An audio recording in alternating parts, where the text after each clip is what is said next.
All right, welcome everybody to Worthy of the Jersey. I am Eric Flannery, along with Tim Smith. We've got, once again, week 3, Mike Jones from DeMatha, Sharman White from Pace Academy.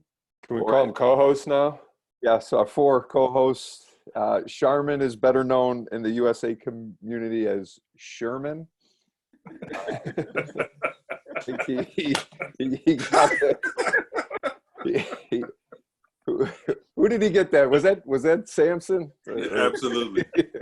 So after Sharman was called Sherman for a long time, we finally called him out on that. So thanks for joining us. We're going to do things just a little bit different today. We're going to kind of talk about the USA basketball journey, kind of leading into the U16 championships, which were held in Belem, Brazil.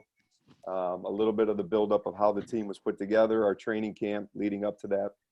And Tim's got some game footage that we're going to have. So we'll actually break down some game footage. This is stuff that Sharm, Mike, and I haven't really seen in a while. So we'll kind of do it off the cuff a little bit. But let's just get into, and Sharm and Mike, you guys can help me with this.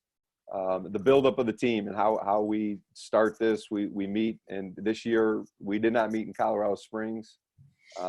We were down in Florida this year, and putting the team together. So let's just kind of go through that process, starting with, again, Mike's the head coach, so he's the guy that was in charge of pretty much everything. And Sharm and I were there assisting him, and we had other court coaches and the committee and stuff helping put this team together. So Mike, just start with maybe your mindset of getting the guys together, the training camp. How do you go about, putting the practices together and just kind of organizing what it is that we're going to be doing? Well, I think, that my answer is going to be twofold. And I think I speak for both of us or all 3 of us, in that we felt, I don't know if we want to use the word pressure. We just knew there was a lot of attention that was going to be put on the USA program and us because of Coach Showalter being so successful over the previous 10 years, and this being the first time one of the junior national teams at the U16 or U17 level was not going to have Coach on the sideline. I know Coach went through, some anxiety of, was he going to go on the trip? Was he not going to go on the trip? And I know that, that was a tough decision for him to stay away. We would have loved to have his support, but I think, like most proud mentors, fathers, coaches, whatever, he kind of looked at us and said, hey, I want them to be able to navigate this without me, whether I am or not, looking over their shoulders. So I know the 3 of us, talking, leading up to training camp in Miami, we were all, looking forward to the opportunity, but obviously knew that the spotlight was on us somewhat. So, and then just being able to go down there and get our team together. We've mentioned before on this podcast, that we wanted to pick the 12 guys that made the best team, not necessarily the 12 best players.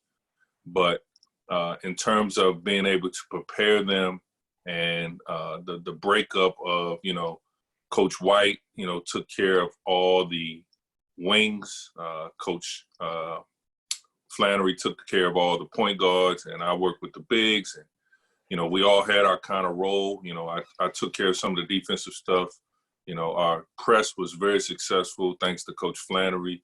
Our special plays, our special teams, so to speak, Coach White handled those things, and they always were go-tos for us. So I think we did a really good job of just working together, breaking up, the stuff that Coach Show had done so successfully over the years and putting our own spin, our own style on it, but always working well together. I thought we did a good job of that. I thought the team embraced that, and that was one of the reasons why we were successful. And Sharm, getting into that, we, as you know, we had quite a few conference calls between the 3 of us and getting together, just kind of preparing. Mike would ask us questions about what we felt comfortable doing and preparing for this team. What was your mindset kind of coming in? Again, we're kind of the new kids on the block as far as taking over the team with Coach Jones as the head coach, but what was your mentality as a coach coming into this, to, your expectations? Were you nervous, like Coach Jones said? Were you excited? Were you, do you prepare different for something like this than you do with your normal team? Well, first of all, I mean, like Mike said, I mean, you can get away from the word pressure if you want, but at the end of the day, I think it was pressure. I mean, but I was ready for it. I wanted Mike, I was so excited for Mike to get this appointment and for us to be assigned to this appointment with him as assistants. I thought a lot of the responsibility, I know he's the head guy, but I thought a lot of responsibilities fell on us to make sure that he was successful in this venture. And so I was excited, and I wanted it more than, just from the average. I wanted it because it was a great opportunity for Mike to like Coach Showalter has set a precedent that I don't know if anybody ever be able to catch, just to be honest with you. So that wasn't the whole deal. We wanted this first venture to be successful and show that, they made the right decision, and the program was in great hands. And, going into it, you got to treat it a little bit differently than you would just a normal situation, I think, because you're not just representing your school, you're not just representing your community, you're representing the entire country. And so, and I appreciate the way Mike kind of gave us ownerships to different parts of the plan, because I think even with our own teams and our own coaching staffs, we have to give them some type of ownership in the program for the program to thrive as much as it can be, especially from an assistant coach standpoint. And so it was exciting. I mean, I was giddy from the beginning. I couldn't wait to get started. And it was going to be different because we were not in Colorado Springs, which, it's a great place, but hey, we were doing something different. Sharm kind of froze up a little bit. There, you back? Good thing. Yeah. So, it was great. Just excited. I'm glad you brought that up, Sharm, because I'm not sure Mike, and we're not saying this to, bring out anything, but Mike may not have realized how many times Sharm and I would have conversations about how important this was for Mike. I mean, really, and how excited we were to kind of be the guys helping him, because we knew, there was pressure on all of us, but there was a lot of pressure on him, and a lot of pressure for Mike to be the guy to succeed Showalter. And Sharm and I would always have, whether it was before a game or during preparation, like, let's just get it done, whatever Mike wants. And I think, just to throw this in there, and I think Sharm and I can kind of attest to this, being an assistant definitely puts a different perspective on things after being a head coach for so long. So you have to have a little bit of a different role and take that back seat. But because we wanted, we all had the same goal in mind, it made it pretty easy. And to work with a guy like Mike made it really easy, because he gave us that ownership, and he allowed us to be ourselves, but also, understanding, like, he's the guy, and the pressure ultimately, if something were to happen, it's going to fall on his shoulders, if not all of ours. But we, Sharman and I, Mike, had a lot of these conversations behind your back, like, hey, and it was all positive. It was all like, man, we got to make sure he's good, and make sure, let's just take care of it. So that's great stuff. Now getting back to training. Well, hold on. Go ahead. The amazing thing about that is, whether I knew that or not, and I didn't, I could feel that. Yeah. So obviously you guys really want to, and I won't say for me, you wanted this for our country. You wanted to make sure that we were entrusted with continuing on that success. And I could feel that from you guys. I felt as though you guys were as invested as you possibly could be. So, and that obviously made things a lot easier. It's a great point too, to just coaching staffs out there. I think we all get the same question about our coaching staffs. And I think we even mentioned this in one of our previous podcasts about who we hire and who we bring around us are basically people we trust, right? And people, we may not have the best X's and O's all the time, because those are always going to be in question, but to work with people that you believe in, that you feel comfortable with, that makes a big impact and a big difference here. And I think we did that really well. So all the love fest is over here. Let's get into some real stuff. So remind me, because I everything kind of runs together a little bit. When we were in Florida, how long how long was that process again? I want to say it was 2 weeks, and it might have been 3 that we were down there. We started, I don't know if you guys remember the exact number, but how many guys did we actually start with going down to how many guys we kind of got to? And let's kind of break that process down in Florida. All right, so the way I remember it, we started with 34 guys, I want to say. And we went for, I believe, 6 practices before we started cutting. So those are 2 a day, so 3 days before we started cutting down. And I think you guys will all remember, like, we were, the first 8 or 9 were easy. The last 3 were not. And so we wound up going from 34 to, I want to say, 20, then to 18, then to 13, and then to the final 12. And because of the travel, after we got down to the 20, we were able to kind of prolong coming up with our final team, pretty much as long as we possibly could. We had some other things in the works, some administrative stuff that was being also influenced us keeping, the number we did for so long. But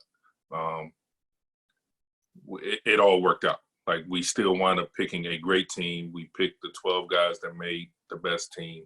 And then a couple of the guys that almost made it, we were so much looking forward to seeing them again because they got so close, and you just know that there's so many stories that we can tell about guys in the past that took that as motivation, and it really propelled them on to be great players. Justice Winslow is being one that I can think up off the top of my head. So.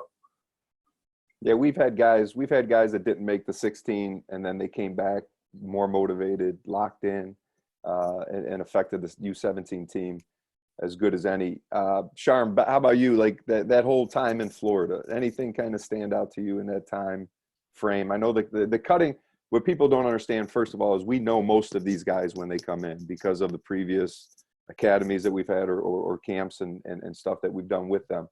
But they change. They're at an age where guys are growing, guys are getting bigger, guys are getting better. So they definitely change every time we see them, whether good or bad. Some get a lot better, some kind of stay the same. But over that process of 6 practices, and it was about 5 days. And like Mike said, we try to hold on to guys as long as we can because of injuries, because of, just camaraderie and it was difficult. How do you separate the top 20 kids in the country from each other to put the team together? But Sharm, anything that stood out to you, in that process in Florida that maybe from a coaching standpoint, from just a camaraderie standpoint that you remember? Yeah. With it being a training camp and not necessarily a mini camp, I think the competitiveness was at an all-time high. I thought the kids really, really competed. I think, what people got to understand is a lot of these guys are the number one player they are the number one player on their team more than likely, and they're probably the number one player in their area or even in the state. And when you get there, that really doesn't hold any weight compared to when you get out there and compete against other guys who are the number ones on their team or number ones in their area. And so to watch that unravel and watch that unfold was like, it was, as a coach, you're involved, but you have to take a step back sometimes and just enjoy that level of competition and being able to see how kids react and, what their mannerisms are like, when they're up, when they're down, are they a good teammate? Just paying attention to all that. And I thought we had a great staff that assisted us in that process during training camp. So when we got to meet after the meetings, I think after practices, the meetings were probably some of the most intelligent dialogue we could have gotten on every kid. And so it helped us get to that 12 that we need to get to because the dialogue was so intense. And, one person might have saw this in a kid that somebody else might had not seen. And so now you got something to look at when you go to another practice and pay attention to. And I think, I don't want to name any names, but when you see certain kids and the names keep popping up and you keep saying, okay, it's something about this kid, it gets you in a position where now you got to really evaluate and see how is this kid going to fit into what we need in order for us to be successful. So just that whole, competitive element and how those kids, the rankings and all that stuff is out of the window when you get to a setting like that. And it doesn't normally play out like that in most settings they're accustomed to. That ranking and that position usually holds out for them, no matter, what. But when you get in a situation like that, you got kids that are maybe 3 stars that rise to the top. So that was great for me to be able to be a part of that. And people, again, people got to understand, we would arrive at the facility, meet the kids, but we would actually go and meet for 45 minutes, an hour pre-practice, going over the actual practice schedule of what Mike wanted, kind of laid it out. He would take any suggestions on things that maybe we needed to work on. We'd actually talk about players leading into practice. Then we'd go through practice. People may not understand it's not just the 3 of us. I mean, there's a committee of coaches that are there. There are other evaluators there. So after practice, we sit down again. We would actually go through practice and, what worked, what didn't work, what do we need to do on our next practice. And then we would have the conversation about every single player. So just to put it in people's minds, we would have, whether it was Coach Showalter, Sean Ford, whether it was Mike, whether, putting names on the board, every position, breaking guys down. And we would do that every single practice. And we did have 2 a day. So if we had a practice in the morning, we would do it. And then we would do it again in the afternoon. And the opinions changed from time to time on certain guys. And just a lot of different things happen. So there is a process here. And like Mike said from the beginning, we're not necessarily taking the 12 best players. We're taking the 12 best that's going to make a great team. So we're getting down to this process. I think we even went down to Miami of Florida and scrimmaged. So we try to bring in other players and other type of competition. So we're not beating up the same guys every day, but the practices were awesome. Back to you, Mike, real quick about practice. How do you, and your mindset too as the coach, what goes through your mind is putting these practices together, knowing that we had 2 a day, knowing that we had to prepare for a national or, international tournament. How do you keep these guys fresh? How do you keep them locked in? And what's kind of your focus when we're doing that and getting them ready to go? Yeah. So I think first and foremost, the model that USA Basketball has created really helps to facilitate practice management, so to speak. So we've gotten to the point where in the mornings, it's a much less physical practice and more of a mental practice, where if you're going to be teaching something for the day, you're teaching it in the morning. There's very little physical contact, physical competition, getting up a lot of shots, a lot of skill development, but, the mental part of it. And obviously in a setting of training camp rather than mini camp, that becomes incredibly important, because you do have to worry about, you're not just going to roll the ball out and say, hey guys, let's go beat this team. You have to be able to follow a game plan. And I think the morning practices for us were really good as we implemented stuff like, Flan, you got to put in your presses. Sharman, you got to put in your out of bounds plays. We all got to work on, Sharman, you were really good with our pick and roll coverage. We got to really work on that stuff in the mornings. And then you could see which players really grasp that when you come back in the evening and have your more competitive, more physical practice, and see who could translate the morning to the afternoon or the evening. So I thought that was really, really, really important for us in our practice structure. And then just making sure that, you got kids trying to try out for a team. So you have to have enough, or you don't have to, you want to have enough competition in there where they feel like, hey, I got a chance to show whether or not I was good enough. You don't want a kid leaving the junior national team program and saying, well, I really didn't get a chance to show what I could do.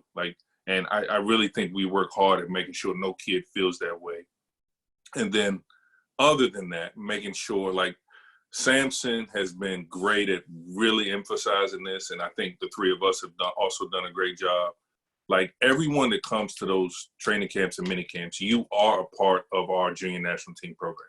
If you don't make the team, you're still a part of our program, because, there's years of competition ahead of us. And you might not make it this year, but you might make it the next time. And for every one of those kids to leave knowing that every one of us, all the court coaches, everybody really did as much as we possibly could to help them improve as a player, I think was just incredibly important. And I think we all embraced that responsibility. And I think one of the things that people I got to understand too is even in our practices, we're teaching. I mean, this isn't like roll the ball out and guys scrimmage and play. I mean, we have breakout sessions. We break down by position. You know, like you said, Mike, you know, we're teaching coverages on ball screens and how we want to defend stuff. So our ultimate goal is obviously to win, but we also want to make sure that our guys are continuing to develop and get better as they're going through this process. And it's not just an all-star team put together and we're going to go play. So with that being said, we're kind of getting towards the end here, and we're getting towards getting ready to put this team together. And Sharman, maybe you can explain a little bit about the cutting process and how we did that, because, and what I mean by that is maybe just some thoughts on like we sit every kid down. We don't like post a list. We don't just say like, hey, you know, we meet with every player individually and talk about, you know, if they made it, didn't make it, and maybe some of the things they work on. Any inside info on those meetings, Sharm, and maybe how you feel as a coach? Because I know how I feel when we go through this. Just give some people a little insight on the cutting process.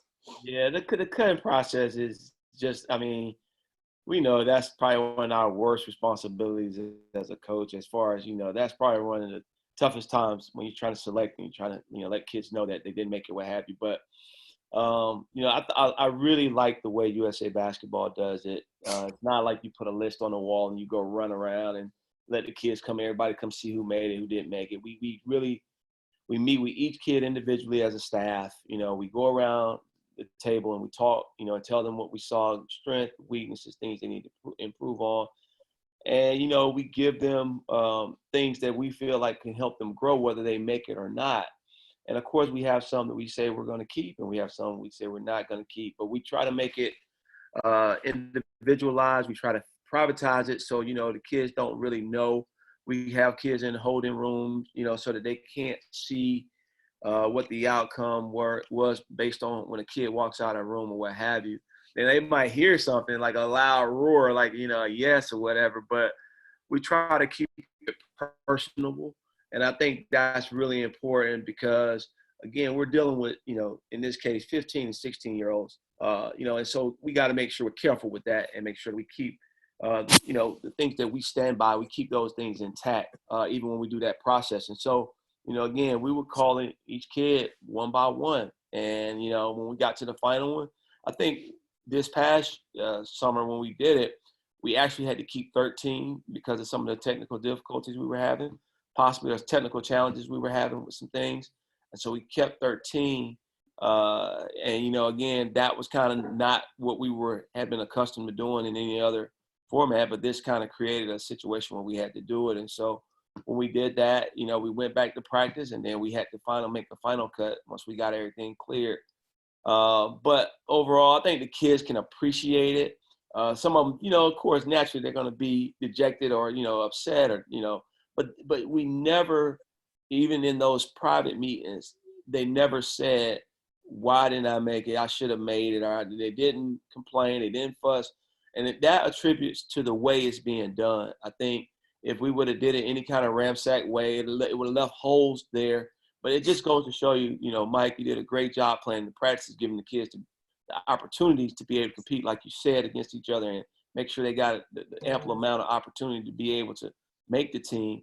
And that leaves the room for hardly any, you know, negative feedback within that meeting to say, hey, I should have made it. You know, they take it out. And that's just the culture of USA Basketball as a whole. And I think it holds true even in the selection process, which is, like, again, that's the toughest part, you know, trying to select those 12. Yeah, it doesn't matter if you're dealing with our own kids in our own programs. When you tell a kid that he can't be a part of something that he really, really wants to be a part of, it's hard. I mean, and I think we all felt that. We as coaches go in there probably a little nervous and a little, you know, hesitant just because we know we're affecting somebody's life. in a good way and or a negative way possibly, but a lot of kids take it with motivation. And we have, again, for as long as some of us have been there too, we have stories. I mean, we have stories of guys who have not taken it very well and have taken it differently. And that is part of the process of the future though too. You know, how do kids respond in these types of situations? And when they're extremely negative after it happens, it just kind of confirms we made the right decision. Because if they're going to act this way when things don't go their way, you know, you're going to take them halfway around the world. And if something doesn't work their way, how are they going to act? And kids got to understand that that's part of the process. And, you know, putting guys in tough situations where maybe they don't like it is a good way to find out what their character really is all about. So, but the reality is 90% of them are outstanding. They say thank you. They appreciate the time, you know, look forward to working with us again in the future. Even though they're really disappointed, they handle themselves extremely well. And we always have to remind ourselves, like, hey, they're 16 years old, they're 15 years old, you know, and it's a life lesson. So now we're kind of getting in. We got the team made. We're, like you said, we're down to our final roster, and we're heading over to Belem, which was, I think we flew halfway around the world to come back to go to Belem. If we remember, wasn't it like 28 hours of travel? Yeah, we flew over top of Belem to go to the southernmost part of Brazil just to go back. Belem is on the northern part of Brazil. So we went all the way down to the southern part, and then went to the central part, and then went to the eastern part, and then went up to, like, you know, we tried to cover the whole country. We wanted to make sure the Amazon was as big as they say it is. That's what people don't understand. We sit there, like, when we first look, we're like, hey, we're down in Florida, and Belem is only like this far away on the map. And like, hey, this flight's not going to be so bad. It might be 6-7 hours.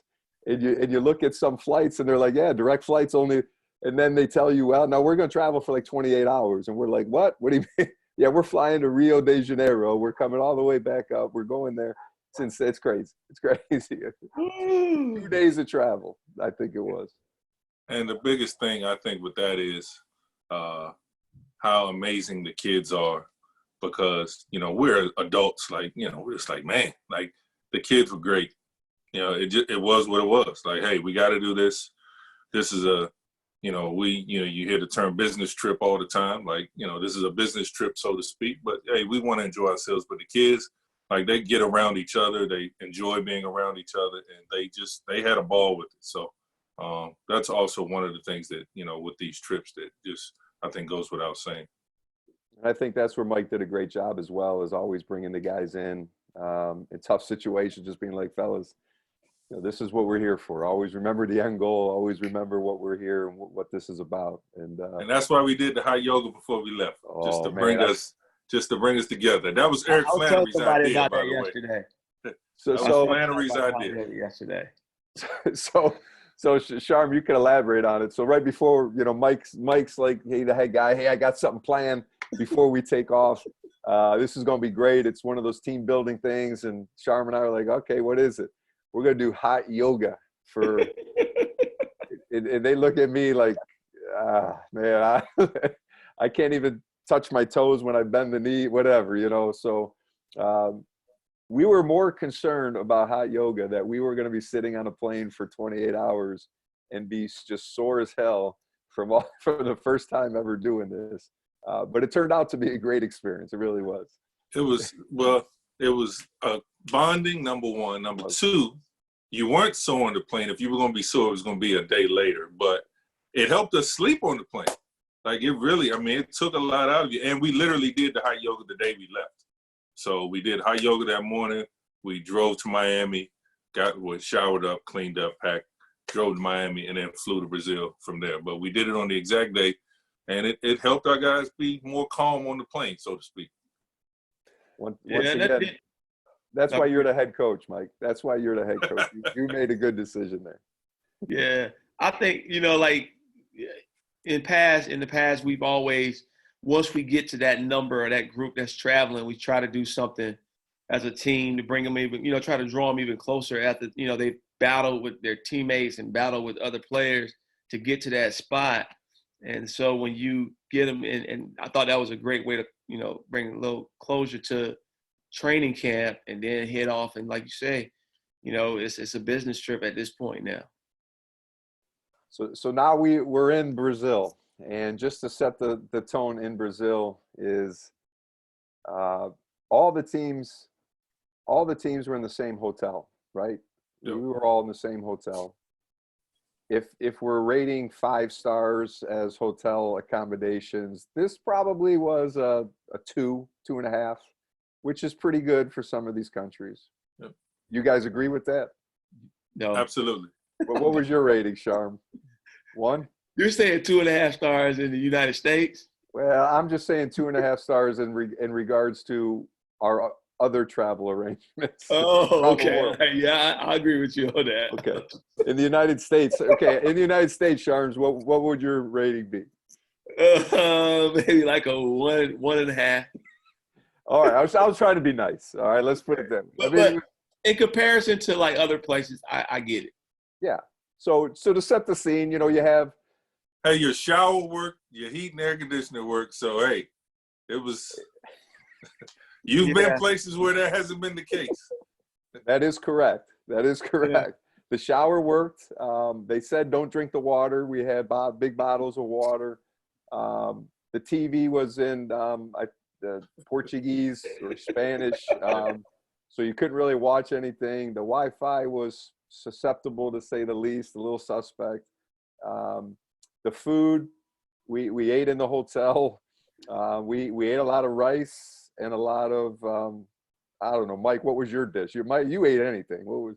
Hey man, they had black beans and rice. So I mean, I was going to make that work. However, every now and then, the French fries were the most popular thing. Like every team, no matter what, I don't care where you are on this planet, like kids are going to love French fries. So it became you had to plan your meal.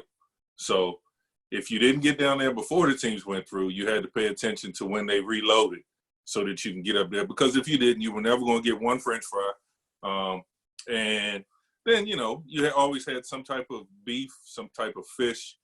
And that was hit or miss. But again, I'm used to eating foreign foods. So I was going to make it work regardless. The coolest thing is, before we left, we all went to Walmart and we brought our own, like, things that you just say we couldn't do without. Like, so the organization brought cereal for the guys so they could have their Frosted Flakes or whatever in the morning.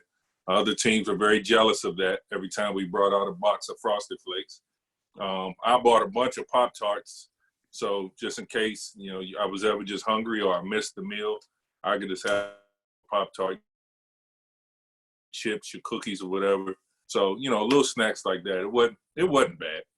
We probably could have sold them, made some. People don't understand. We are spoiled compared to a lot of the other Very countries much. too. Right.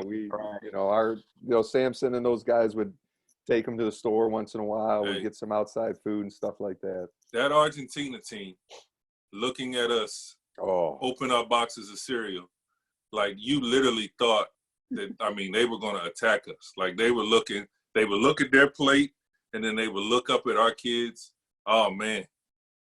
That is a great transition into games now. So we're going to get right into, we're getting prepared for our first game. And just in the meantime, we had a few practices down in Belem. We did a little bit of sightseeing, went to the market, which is a whole nother conversation about just seeing different places around the world, and the Amazon people and indigenous people and all of these conversations that we had. It is a worldwide experience, something that we'll never forget, and you learn a lot of things about other people. But to Mike's point, when Argentina, you can tell the hunger and the toughness and I don't think it's jealousy, but just like, look at these spoiled guys from America. We know they're good, but we want our chance at them. And I believe that's our first game going into this pool play. Argentina is game 1. We have some film on them from, just their guys that played. So We watch a little bit of film on their personnel and some of the things that they've done in years past and how they play, and we kind of prepare for that. So we do put some scouting into this. Every game, every team, we have meetings prior to practice. We have meetings prior to games. We go over all of this stuff, and now we're getting prepared for Argentina. So Tim, this is where you come in. Tim has kind of put some clips together and some things from some of our games, and I'm going to kind of give it to you now, Tim, to kind of lead that discussion, and maybe if you have any questions along the way as we're playing some of these games here. I hope this works, and if it doesn't, I guess it's still worth the price of admission, so that's okay. So to finish setting the background, how many days were you guys in Brazil before the first game? Do you remember? 3. Okay. I think we played on the 3rd day. I would say at least, yeah. And the U16 team, I think, was undefeated in international competition. Is that correct? Well, yeah, all of them are undefeated.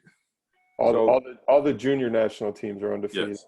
So just to set that team, that going back to what Mike said originally at the beginning, Don Showalter for 10 years was the head coach of the U16, U17, and never lost a game. Right. Mr. Perfect is what they know him as in FIBA basketball. Correct. And no, that's legit. Like his name is Don Mr. Perfect Showalter. We're following that. So this is literally your first game following that, and you're down 20-7 at the end of the first quarter. I think you made like 2 field goals, maybe a 3 or a free throw. I watched more than I wanted to last night, but I don't remember the exact stats. So coming off the floor, first quarter, there's like 200 people in this big gym in Belem, Brazil. Argentina's coming at you. Coach Jones, what's is that huddle any different than a normal huddle for you? Can we say what was really going on in that huddle? We can. I can have I have an idea of what might go on. So in all seriousness, let's set the environment. Number one, this is Team USA in Brazil. We're not playing Brazil, and the 200 people there, other than the people that were there from Argentina, like this is the United States. So in warm-ups, our guys are dunking and the crowd's going crazy. You would almost feel like they were cheering for us. But honestly, over the course of the first quarter, you could tell like people literally were like, yo, what the heck is going on? And it would just get louder and louder with the lead increasing for Argentina. It was literally like, okay, we showed up here to root for the American team because they're going to blow this team out. But now let's root for the Argentina team because, shoot, the USA might lose. And that's what it became.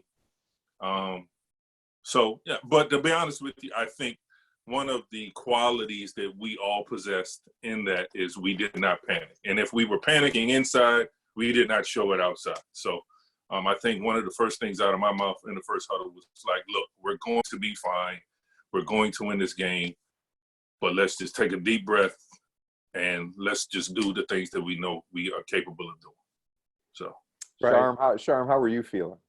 I mean, of course, you sitting there saying, glad he wasn't the head coach. This is not the way we wanted this to start off.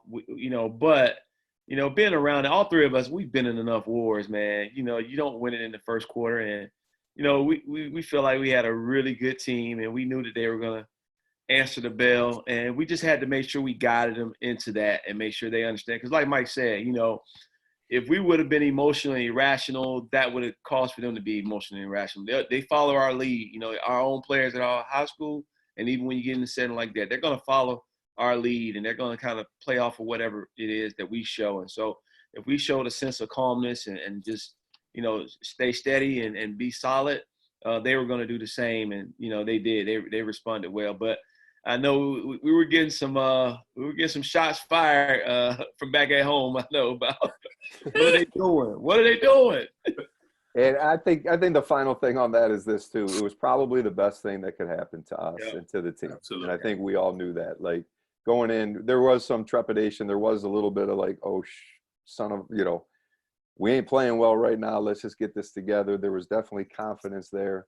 But, I think even from our seats, like, hey, we needed to get smacked in the mouth right away. Wake these guys up. Make sure that they know they're in for a battle, not only today, but for the rest of the tournament.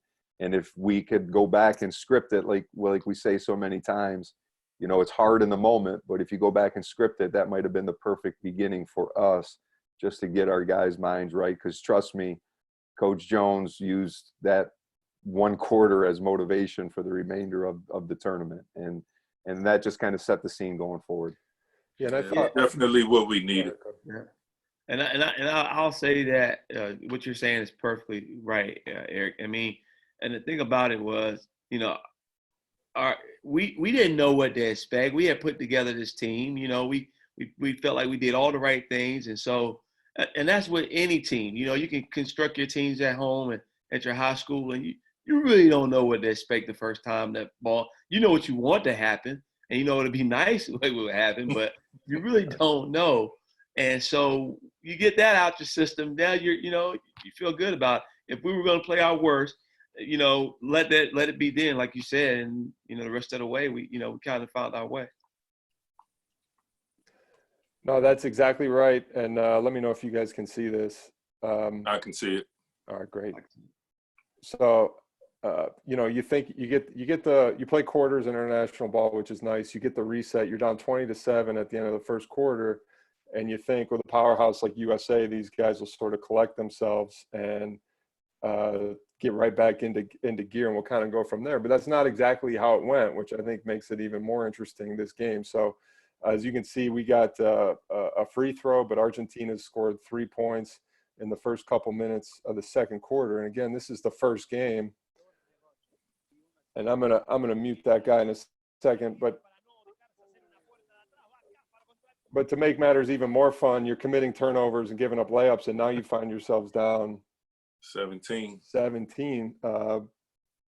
2 minutes into the second quarter against Argentina, who was probably, maybe the third best team in that tournament, maybe not quite as good as Canada. So anyway, it was kind of an inauspicious start for you guys. They did make some pretty tough shots, but they played hard and they fought. But I thought what really kind of spoke well for this group and probably for how you guys handled this group, and hopefully this the video gets better for me here. As you could see, the effort didn't go away for your kids. And you guys talked about being calm, but, maybe that's something to talk about is just, the body language is still pretty good. Kids are playing hard. There's kind of some weird plays going on, but they're not letting it get to them at this point. And that was something that really kind of stood out on the rewatch of this. Yeah, I think one of the things here, and people should know, is, we've already talked about pressure and things like that amongst ourselves. But, I mean, you got to remember, all these kids have heard is that, hey, USA's never lost. All these kids have heard is, how dominant we've been and things like that. So I'm sure 25-8, they look up and they're like, what is going on? So, like, for them to stick with us in this moment, for them to, you're talking about, I mean, they're going to compete. That's why we picked them. Like, we didn't pick anybody that was going to fold the tent if things got tough. But the fact that, most of these guys are used to being the guy and the one that fixes everything, for them to be able to not do that. And that's the one thing that I really credit them with. No one tried to play hero. We got ourselves together. And no one, really just stood out as like, I'm going to score every bucket, or I'm going to do this, or I'm going to do that. They stuck together, and it, like Flan said, it probably was the best thing for us. I'll say this too about even our opponent, Argentina. We had been prepping the guys all along about how physical the game was, the FIBA game was, and how, that physicality has a lot to do with who's going to be successful, how much you have of it. And I think that some of that physicality bothered us in the beginning because we didn't know what to expect, how much was the volume going to be turned up on the physicality. And they saw that, these guys were pushing us around. They were guarding us 94 feet. And I think that kind of, we can attribute it to a lot of things, nervousness. I think that kind of played a role too, just to kind of say, oh, these guys are being pretty physical. And it gave us a good litmus test of what the physicality was about in FIBA that we had been trying to kind of let them know about. And some of the things that you showed there, Tim, was good. It just brings back, first of all, I think one of the things we can all agree on that separates us is our depth. And we knew that, hey, maybe if this first group that was in the first quarter didn't play well, we have other guys we can go to. And right there in the clip, we had a couple of guards that we knew could pick up the intensity on the defensive end and just change kind of the pace of the game. So we were always confident that we had kind of go-to guys that in different situations. And right before this time out here, I think Pop hits a three. Once you see that ball go in, and now you can set up your pressure a little bit, it's a feeling. You feel, I know you hate to talk about momentum, Tim, and some other people do, but you could feel the momentum kind of changing in our favor, and guys started to some confidence. Well, and I think I want to point this one out. And if you want to talk about your press, but I think this is a good play because if this game's on YouTube, if anyone wants to watch, but there were, especially early in the game, sort of nervous energy, kids playing. I'm sure they want to assert themselves. There was definitely times when a shot would have gone up even quicker than this. And I won't say momentum, but maybe a sort of rhythm that you guys start to play with all of a sudden where, now instead of coming off this ball screen and looking for a pull-up, which you were doing probably more of earlier in the game, here's a little bit of a better attack, gets inside, gets the dump off. It doesn't work, but we end up, getting it back out, another great attack and getting a wide open kick out three. You could just see sort of the kids getting comfortable and all of a sudden the processes that they were, using mentally to get better shots, to get up and down the floor, to play with a better tempo and rhythm. And once that happened, it was almost like the light bulb went off and the quality of the play from you guys, from my perspective, got much better. Well, I think if you look at two things there, one, the out of bounds play executed very well. We didn't get what we wanted, but again, Coach Sharman had drilled this and drilled this and drilled this. So we get to where we want to. And as you said, Tim, we didn't stop for a pull-up. We get all the way in the lane and we put pressure on them, one. And then two, we moved that ball. We moved the basketball until somebody gets an open shot. And because we had such confidence in each other and because we were so unselfish, Taylor Lipsy gets a wide open three on the opposite side and nails it. And now all the pressure's on them because they know, hey, the U.S. team has kind of weathered our storm and they're getting themselves together. And then we get to, get Flan's press going. And then we get to just get up and down. And again, this is where our depth really starts to take over. And this is great to watch right now. You go on some little rules that we had too, Coach Jones and Coach White. The no two drives in a row, right? And that last possession that we showed, one guy drove, kicked it out. We passed up a shot, and then the next guy drove and then got a wide open kick out. Little things like that go a long way. When we talk about our pressure is nothing special in design. It's more about just showing our guys to pick the pace up, to try to get deflections, which we really stress. And Eric, I don't think you were face guarding every time. Is that right? No, we would switch up how we defend the inbound, whether letting it in, whether face guard, whether, and I think what a lot of people need to understand, right there, we get a deflection, which leads to a steal, which leads to a basket. And all of a sudden we're setting it up again. And you can see our guys really picking up the tempo. But one of the things that we stress at St. Ed's, that we stress big time here at USA Basketball, in pressure, you're going to get the majority of your deflections and steals in the half court. Once they beat the first line, when you're coming from behind and you're picking up the tempo, that's when you're going to get a deflection either on the ball or off the ball, getting a steal. And I think our guys really kind of bought into that. Once you speed teams up, they feel relaxed when they beat that first line, and all of a sudden you got, it's a second wave of guys coming from behind and getting those deflections and steals. And I thought throughout the tournament we did that really well. This might be, and also notice every play we make. If you look at our bench, everybody's standing up. You talk about just supporting each other and really it's just us. We're in a foreign country. It is just us. And I think, again, we really embrace that support for one another. But every time we make a play, you can, when the camera flashes to our bench, everyone is standing up, everyone's cheering. Guys come out of the game, everybody's dapping them up. Like, this is what USA basketball is. I thought the railings right in front of the bench provided a little nice. We love the dugout look. Mike Jones is out by himself. Sharman and I can hide behind everybody and second guess everything he's doing. See, you fit right in with the assistant role. That's right. So offensively, kind of coming up here, what are you guys trying to do? Not a set play, but a lot of these sort of high ball screens and semi-transition. Well, that's a drag that we've run. Yeah. So I don't know, Sharm, you want to get into that a little bit? I mean, no, those are things that we drilled in practices. I mean, And is that automatic, Sharm? Yeah, we want to drag it right away and try to get it. And, once you get that initial drag screen, and now you kind of let them play basketball a little bit, space the floor, drive and get to the paint, drive and kick. I mean, and these are all components of what we practice every day.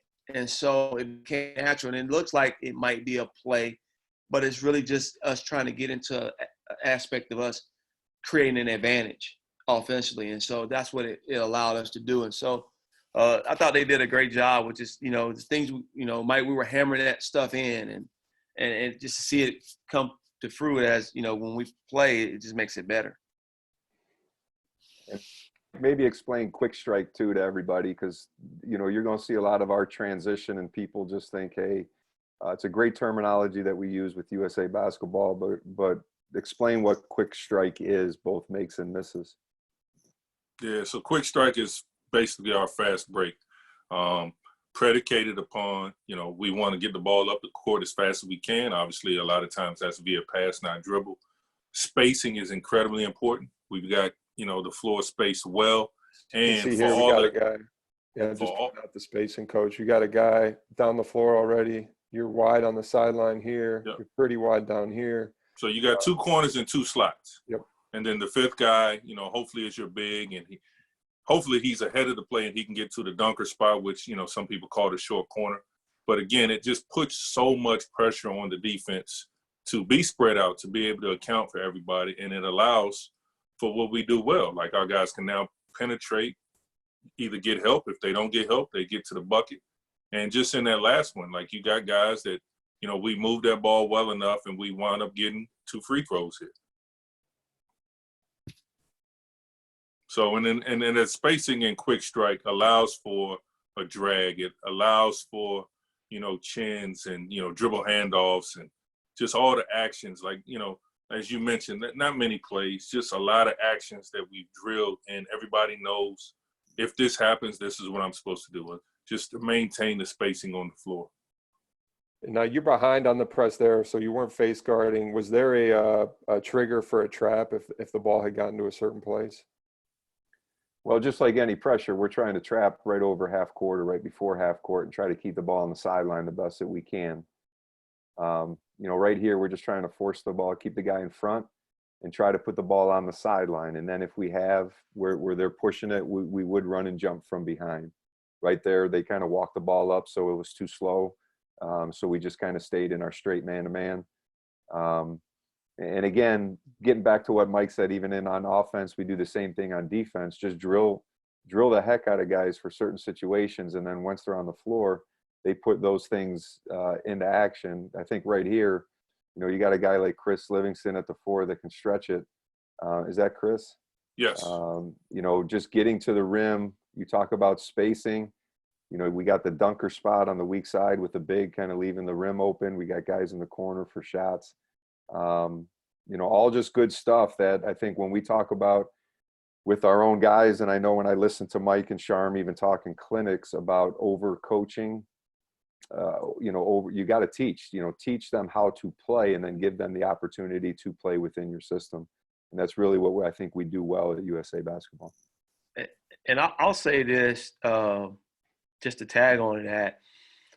Everybody, a lot of these kids, they're used to averaging 25, maybe even 30 points a game for their team. And with USA Basketball, we might have had, I think our highest score might have averaged 12 maybe.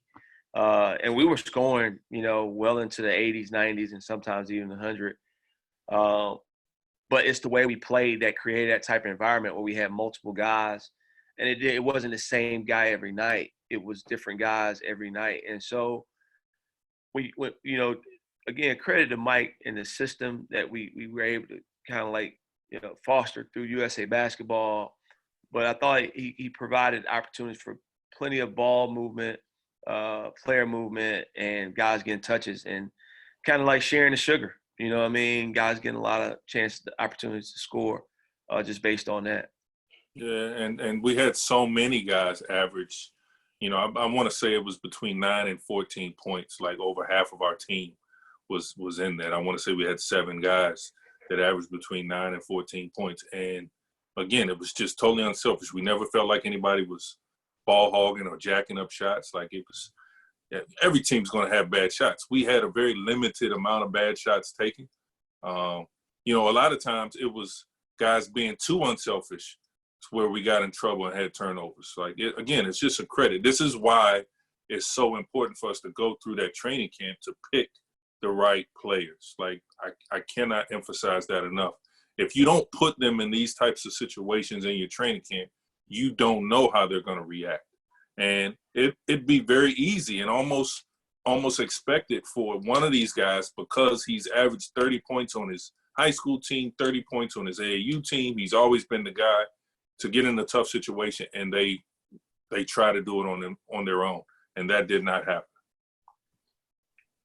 And just looking at the score kind of goes to show, I think with around 8 minutes left, we were down 17. Now, a little under 5 minutes later, it's a 5-point game, clock stop. We're probably going to cut it to 4. How quickly we can get things going. And that's just a credit to guys kind of sticking to it and kind of getting that second effort, that third effort. You saw Tame and Lipsy take a charge.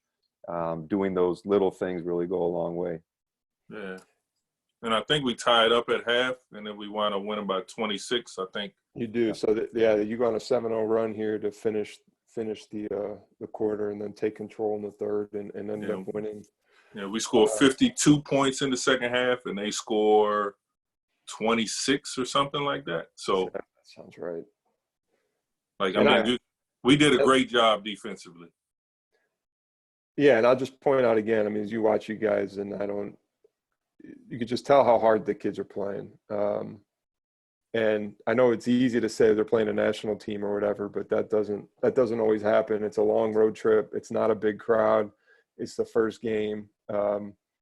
It's not always easy to kind of get that kind of effort, especially when things don't start so well. And that's what was really impressive about this opening game. Again, against a team that you all got talked about as one of the tougher, more physically tough teams you play in these tournaments.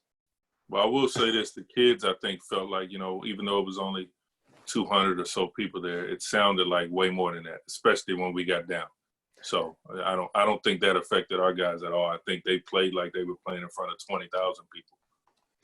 So, and maybe we'll wrap it up with this one because we're running on time. But this is really great, and if people like this, maybe we can finish with the Canada game next week. But Argentina did get a rematch whether they wanted it or not. This was the semifinals, I think, of the medal round. So you're playing to get into the gold medal game here.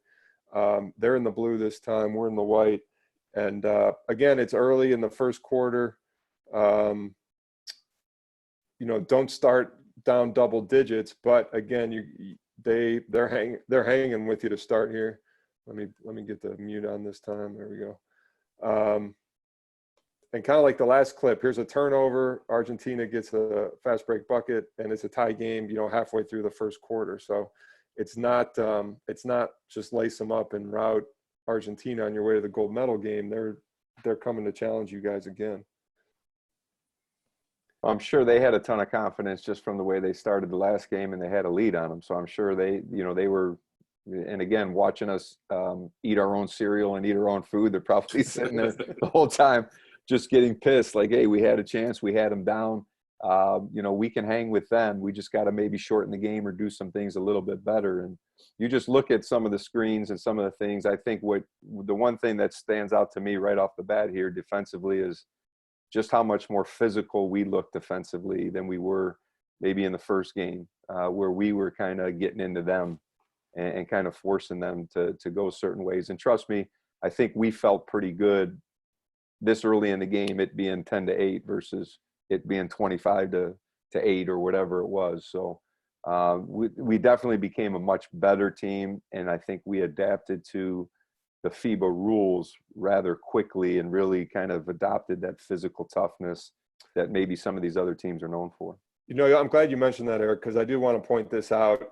So there's a charge circle. The shot clock doesn't say 30 or 35. The shot clock is 24. You guys are playing with an international 3-point line. And again, these are, I mean, they're very good, big athletic players, but these are still 16-year-old kids. You're playing with a wider lane. Different ball. Even the net looks a little funky out there. So I mean the shot clock, the 3-point line, and the charge circle really stick out to me as being different than what we're all used to. And you know, it looks like normal basketball, I guess is the way I would put it. I you know, even the few minutes we've been watching here, the shot clock hasn't played a factor at all. And it just resets to 14 on the rebounds and out of bounds. So similar to the NBA rule. So I don't know if you guys have any thoughts on any of that stuff, but it is a lot of different rules for these kids and for you guys to coach under. I think the biggest adjustment was the basketball. I think the shot clock wasn't that big of a deal. The charge circle wasn't that big of a deal. The physicality of the game was, but I think the biggest adjustment they had to make initially was the basketball, because the basketball feels different. It's not, the Nike ball or the Wilson ball that a lot of our guys wind up playing with. Is a little bit different. It's the molten FIBA ball. And, the quicker guys adjusted to that, the better performance they had. So. Well, to your point too, Tim, about the shot clock, you don't see Argentina walking the ball up, 4 guys going to every corner and holding it. They're coming after us and they're playing basketball. And some people that argue against the shot clock say things like, well, if they could hold the ball, they can keep it lower scoring and stay within the game. And, we can argue that all day. We would just start trapping them and running and probably speed them up even more. And then once we got the lead, we would hold on to the ball and it would, it's going to defeat the purpose. But international basketball is great basketball. And until you actually play with it and coach with it, you really understand the rules. It just feels like more of a flow to the game and better basketball, no matter what the styles are. So you can play a team like Argentina that's physical as heck, that's going to grab and hold, and you think it would be like an ugly, slow-paced game. But even with them playing that way, it still has a great flow to it, and it's fun to not only coach and to play, but it's way more fun to watch. Yeah, you guys are on a great little run there. Kind of starting with your defense and Argentina's spacing the floor well. They'll move the ball well when you give them a chance. But to your point, that the physicality and the on-ball defense, I think it was night and day from the first game to this game. Yeah. And part of our preparation, we have to educate our players on the rules. Like even in mini camps, we try to bring those things into play, because you never know from a mini camp who's going to actually be a part of the team.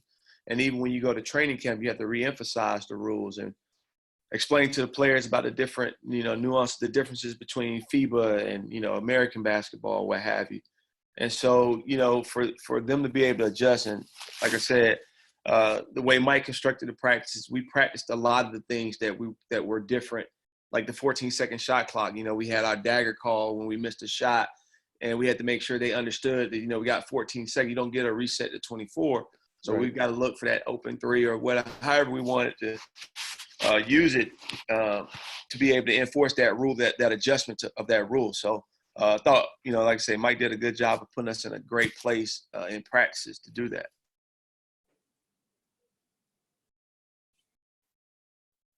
Well, do we want to be inactive? No, this was great. I was just, let this run, but I think this might be a good place to stop at least this conversation, and we can get Coach Sharm's thoughts on the last dance from Sunday night. But Well, this obviously, we could do all day, right? I mean, just sitting here watching this, it's made the hour go by way too fast. Brings back a lot of memories just from not only the games themselves, but the things that happen, in between the games. It's always great to relive that stuff. It's always great to kind of to go back and remember some of the things that, I mean, when I look at this too, guys, I look at what my team looked like this year at St. Ed's and what I took from the USA team, all the things that you guys taught and all the things that we implemented, whether it was just something off a quick strike, like Sharm talked about dagger and things like, the drags and the double drags and the, just different things. I brought it right to our team and implemented it here at home. So this is great stuff. I could talk all day. Any final thoughts from you guys? We won. I was going to keep that suspenseful thing. Like, did they win the gold? Did they win the gold? We wouldn't be doing it. Well, it would be a different podcast if we didn't, right? We all black screens and witness protection. We would not be here. That's for sure. That is for sure. Well, Sharm, Mike, thanks again for joining us. We will see each other again tomorrow as we have another Zoom call with USA Basketball. Tim, we appreciate you putting this together. And we may have some more of this for everybody out there if you're watching or just listening. Some more of this stuff maybe next week, get in around 4 if we're willing and able to do that. Tim, any final thoughts on that? No, I'd say if you made it this far and you like the film stuff or anything like that, give us some feedback and maybe we could try to do a little bit more of that. Any other topics you want us to hit on, let me know. Other than that, just direct your complaints to @CoachFlan on Twitter. And you can find his email. Follow my dance moves, baby. That's right. Yeah, it's the only thing more surprising than your TikTok videos was that you did hot yoga in Florida. But hey, it was Flan's idea. Yeah, right. Fine, it was his idea. These guys know I think I complained every single minute leading up to it. So. Hey.